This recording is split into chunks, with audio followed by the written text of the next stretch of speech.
नमस्कार, good morning, सुप्रभात। 2047 तक हमारा ये सपना है कि हम आजादी के 100वीं वर्षगांठ पे विकसित देशों की सूची में शामिल हो जाएं।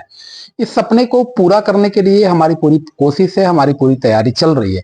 लेकिन इस सपने का जो रास्ता है वह निकलता है रैपिड इकोनॉमिक ग्रोथ से। यानी कि अगले 20 वर्षों तक हमें बहुत तीव्र गति से विकास हासिल करनी होगी। हमारे विकास की रफ्तार जो है सालाना 10% से ऊपर का होना चाहिए। इस विकास के दर को हासिल करने के लिए हमारा जो रास्ता है और जो हमारे पास अच्छी चीज है वो है हमारी युवा आबादी। हम जानते हैं कि दुनिया में सबसे अधिक युवा आबादी भारत के पास है और इस युवा आबादी के कारण हमारे दो चीजों पे बढ़त हासिल। पहली चीज ये कि हम प्रोडक्शन को तेज कर सकते हैं और दूसरी चीज ये कि हम कंजप्शन को बढ़ा सकते हैं। तो युवा आबादी के माध्यम से विकसित भारत के सपने को हासिल करने का रास्ता हमें दिख रहा है। लेकिन ठहरिए, यह चीज इतनी आसान नहीं है। एक बड़ी समस्या इस रास्ते में हमारी आ रही है, वो समस्या है लाइफ स्टाइल की समस्या। हमारी जो युवा आबादी है उसकी लाइफ स्टाइल में तीन चार चीजें ऐसी धीरे धीरे शामिल होती जा रही है जो हमारे 2047 के विकसित भारत के सपने और उसके आगे भी भारत के विश्व गुरु बनाने के सपने के लिए एक चुनौती बन सकती है। जब हम लाइफ स्टाइल के चैलेंजेस की बात करते हैं तो हमारे सामने पहली जो चुनौती उभर के आती है वो है अल्ट्रा प्रोसेस फूड की समस्या। आप देखते होंगे कि चारों तरफ रोड पे, सड़कों पे, गलियों में बहुत तेजी से अल्ट्रा प्रोसेस फूड की दुकानें खुल रही है। पैकेज आइटम का कंजप्शन बढ़ रहा है। दूसरी जो बड़ी समस्या हमारे सामने उभर कर सामने आती है वो है लो लेवल ऑफ वर्कआउट। हमारी जो युवा आबादी है उसका लाइफस्टाइल इस तरीके से डिजाइन होता चला जा रहा है या इस तरीके का वर्क कल्चर हमारे यहाँ विकसित हो रहा है जिसमें फिजिकल एक्टिविटी धीरे धीरे धीरे धीरे कम होती जा रही है और इसके कारण बहुत सारी लाइफ स्टाइल डिजीजेज भी धीरे धीरे हमारे समाज में अपना जगह बना रही है। तीसरी जो हमारे सामने चुनौती है वह है अपर्याप्त नींद की समस्या।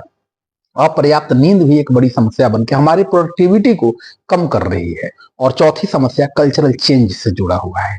भारत एक कल्चरल चेंज से गुजर रहा है और इस कल्चरल चेंज में जो हमारे सामने बड़ी समस्या उभर के सामने आ रही है वह पहली बड़ी समस्या है स्मार्टफोन के बढ़ते प्रचलन की समस्या।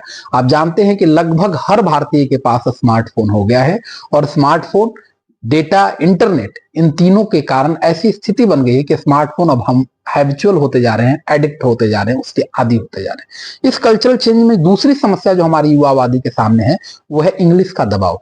आप जानते हैं कि भारत की एक बड़ी आबादी गांव में रहती है और गांवों से धीरे धीरे जब उनका पलायन शहरों की तरफ हो रहा है तो शहरों के ऊपर और इनफैक्ट अब तो गांवों के ऊपर भी इंग्लिश का दबाव बढ़ता जा रहा है।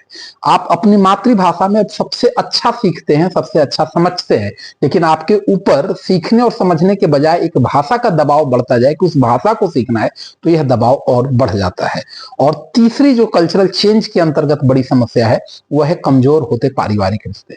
भारत और भारत की भूमि की दो विशेषताएं बहुत ही यूनिक है।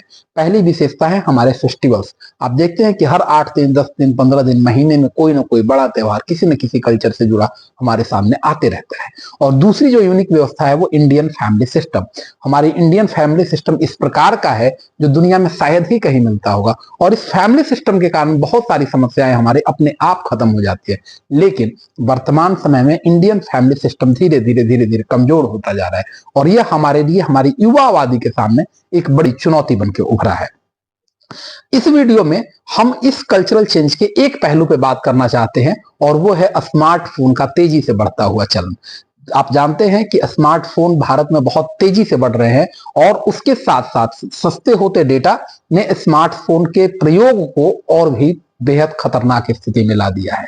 अभी हाल ही में लगभग 1.5 लाख लोगों पे एक रिसर्च किया गया और उस रिसर्च में एक बात सामने आई कि एक तो कम उम्र में स्मार्टफोन हाथों में आ जाना और दूसरा स्मार्टफोन का लंबे समय तक प्रयोग किया जाना कई प्रकार के मानसिक बीमारियों को और कई प्रकार के मानसिक तनाव को जन्म देता है। इसी संदर्भ में मैं एक अमेरिकी दार्शनिक को कोट करना चाहता हूं। अमेरिकी दार्शनिक डेविड हेनरी कहते हैं कि technology is an improved means to unimproved end. इसका मतलब क्या है कि टेक्नोलॉजी एक अच्छा साधन है खराब परिणाम का। अगर हम स्मार्टफोन को इस तरीके से देखें कि स्मार्टफोन एक अच्छा साधन हो सकता था लेकिन उसका हमने जिस तरीके से प्रयोग करना शुरू किया है वह एक खराब परिणाम की तरफ ले जा रहा है। स्मार्टफोन के बढ़ते चलन ने अब दुनिया में और भारत में धीरे धीरे धीरे धीरे एक साइलेंट एपिडेमिक, महामारी का रूप लेना शुरू कर दिया है। ऐसा मैं क्यों कह रहा हूं कि स्मार्टफोन का चलन एक साइलेंट एपिडेमिक, एक महामारी का रूप ले रहा है। तो 2-3 उदाहरणों से हम इसको समझने का प्रयास करते हैं। अभी हाल ही में फ्रांस में यह तय किया गया कि स्कूलों में बच्चों को स्मार्टफोन का चलन को नियंत्रित किया जाएगा, और इटली ने यह बात 2007 में ही महसूस कर लिया था, और उसने, इटली की मैं बात कर रहा हूं, कि स्कूलों में 2007 में ही स्मार्टफोन के चलन को बंद कर दिया गया। हालांकि 2017 में इसको थोड़े से रिलैक्स दी गई, लेकिन 2022 में फिर से इटली में स्मार्टफोन के प्रयोग को बंद कर दिया गया। अमेरिका का एक राज्य है कैलिफोर्निया, कैलिफोर्निया में भी ऐसा ही एक कानून पास किया गया है जो स्कूलों में स्मार्टफोन के प्रयोग को कम करने की बात करता है। इसी तरीके से जर्मनी भी, औपचारिक रूप से कोई कानून तो नहीं है, लेकिन धीरे धीरे जर्मनी के स्कूल भी मोबाइल फोन के प्रयोग को कम करने की बात कर रहे हैं। जर्मनी, फ्रांस, इटली और अमेरिका जैसे विकसित मूल स्मार्टफोन के दुष्परिणाम को अब समझना शुरू कर चुके हैं और उसकी तरफ रास्ता बढ़ा है। लेकिन अभी भारत की क्या स्थिति है, हम भारत की बात करना चाहते हैं। भारत में अभी पूरे भारत में कोई ऐसा कानून नहीं है और कोई ऐसा मूवमेंट नहीं है, कोई ऐसा प्रयास नहीं हो रहा है जो स्मार्टफोनों के प्रयोग को, खास करके कम उम्र के बच्चों में, शिशु में, अल्पवयस्कों में इसके प्रयोग को प्रतिबंधित करने की बात करता है। ऐसा कोई कानून नहीं है। आप ये भी देखते होंगे कि हमारे यहाँ जब कोई छोटा सा बच्चा जन्म लेता है, वो बच्चा जब रोने लगता है तो हमारे पेरेंट्स क्या करते हैं कि उसके सामने मोबाइल फोन रख देते हैं और उसमें कार्टून चला देते हैं। यह अपने आप में एक कमजोर परवरिश की समस्या है, एक चाइल्ड रियरिंग प्रैक्टिस का बहुत बड़ा फॉल्ट है, बहुत बड़ा लूप होल है। इसको दूर करने की बात है। जब आप बच्चे को स्मार्टफोन के सामने एक्सपोजर कर देते हैं तो क्या होता है, जब आप जानते हैं कि हमारा बाहरी दुनिया से जो हमारा संपर्क है वो हमारे सेंस ऑर्गन के माध्यम से होता है। हमारे 5 सेंस ऑर्गन है, यानी कि आंख, नाक, कान, त्वचा इत्यादि।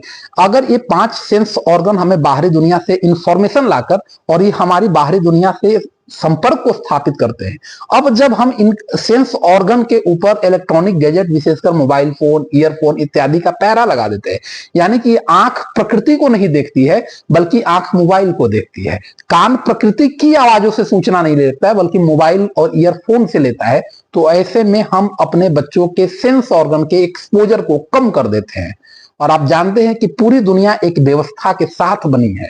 दुनिया की इस व्यवस्था को हम अपने सेंस ऑर्गन के माध्यम से समझते हैं, और जब आप अपने सेंस ऑर्गन को एक्सपोज नहीं होने देंगे प्रकृति के साथ, तो अल्टीमेटली ये लॉस ऑफ क्रिएटिविटी को जन्म देता है, यानी कि बच्चे का मानसिक विकास उसके सेंस ऑर्गन का एक्सपोजर उस तरीके से नहीं होता है जैसे होना चाहिए था। बाद में यही बच्चा आगे चल के तनाव, अकेलापन, अजनबीपन, फ्रस्ट्रेशन, इरिटेशन, डिप्रेशन जैसी बीमारियों का शिकार बन जाए, तो इसमें कोई आश्चर्य की बात नहीं, क्योंकि आपने उसके सेंस ऑर्गन को अच्छे से विकसित नहीं होने दिया है। तो स्मार्टफोन का संबंध सेंस ऑर्गन के साथ है, सेंस ऑर्गन के क्रिएटिविटी के साथ है, उसके एक्सपोजर के साथ है। और शायद यही कारण है कि WHO भी ये कहता है कि हमें स्मार्टफोन के ऊपर लिमिट रखना चाहिए, और WHO का मानना है कि 2 साल से कम बच्चों के पास तो स्मार्टफोन का एक्सपोजर होना ही नहीं चाहिए। 2 साल से अधिक बच्चों को मैक्सिमम 1 घंटे का 24 घंटे में स्मार्टफोन का एक्सपोजर होना चाहिए। तो WHO की गाइडलाइंस भी इसी तरफ इशारा कर रही है कि स्क्रीन टाइम को कम करना पड़ेगा। आप एक बात जान के हैरान रह जाएंगे कि डायरिया, फीवर जैसी बीमारियां उन लोगों में अधिक पाई गई है जो स्मार्टफोन का अधिक प्रयोग करते हैं। और जब से कोरोना का समय गुजरा है, कोरोना ने तो स्मार्टफोन पे हमारी निर्भरता को अधिक बढ़ा दी है, और इसके कारण स्मार्टफोन हमारी जिंदगी का एक हिस्सा सा बनता गया है। लेकिन अब जरूरत क्या है, अब कोरोना गुजर चुका है, हमने कोरोना की भयावह स्थिति को देख ली है। अब हमें जरूरत है कि हम स्मार्टफोन और स्क्रीन टाइम को कम करें, क्योंकि स्मार्टफोन हमारे लिए स्लीप लॉस का कारण बन रहे हैं। स्लीप लॉस के कारण, हमारी नींद की कमी के कारण एंजाइटी, डिप्रेशन जैसी समस्याएं हमारे सामने आ रही है। ये हमारे लो सेल्फ स्टीम पैदा कर रहा है, हमारे अंदर आत्मविश्वास की कमी को पैदा कर रहा है, और इस आत्मविश्वास को हम सोशल मीडिया और उसके माध्यम से अपने को वैलिडेट करके प्राप्त करना चाहते हैं। हमारे अंदर फोमो यानी फियर ऑफ मिसिंग आउट की सेंटिमेंट पैदा कर रहा है। ये स्मार्टफोन हमारे एक्सेसिबल, इरिटेबल कैरेक्टर क्रिएट कर रहा है, और इन सब के कारण हमारे अंदर अकेले रहने की आदत विकसित हो रही है। हम स्मार्टफोन में ही अपनी दुनिया ढूंढते हैं और खुद को अकेले कर लेते हैं। ऐसा इंसान धीरे धीरे आगे चलकर टूट जाता है। जब उसके ऊपर तनाव आती है, दबाव आती है, तो बिखर जाता है। ऐसे में हमारे सामने स्मार्टफोन एक चैलेंज बन के उभरा है। जब आप खाते समय स्मार्टफोन का प्रयोग करते हैं तो यह हमारे पुअर ईटिंग हैबिट डेवलप करता है, मोटापा और हाई ब्लड प्रेशर डेवलप करता है।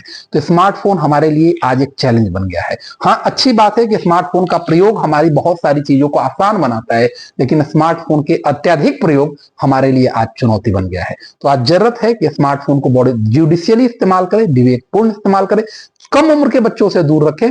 15 साल के बच्चों को स्मार्टफोन का मिनिमम एक्सपोजर होने दें और उसके बाद स्मार्टफोन के ऊपर एक लंबी बात आगे की जाने की जरूरत है। टेक्नोलॉजी हमारे लिए वरदान तो है, लेकिन इसका अगर हम विवेकपूर्ण इस्तेमाल नहीं करते हैं तो एक अभिशाप भी बन सकता है। नमस्कार, धन्यवाद।